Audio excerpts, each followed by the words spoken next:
మెదక్లో ఏడుపాయల దుర్గామాతను వరద చుట్టుముట్టింది. కొన్ని రోజులుగా కురుస్తున్న వర్షాలతో అమ్మవారి ఆలయం జల దిగ్బంధంలో చిక్కుకుంది. మంజీరా నది ఉధృతంగా ప్రవహిస్తూ ఉండటంతో అమ్మవారి గర్భగుడిలో దర్శనాలను నిలిపివేశారు. గర్భగుడిలోని అమ్మవారి పాదాల్ని తాకుతూ వరద పోటెత్తుతోంది.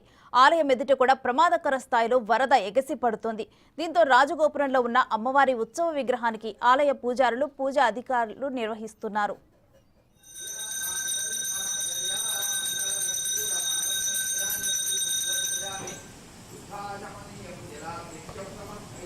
नमस्करोमि वनदुर्गा भवानी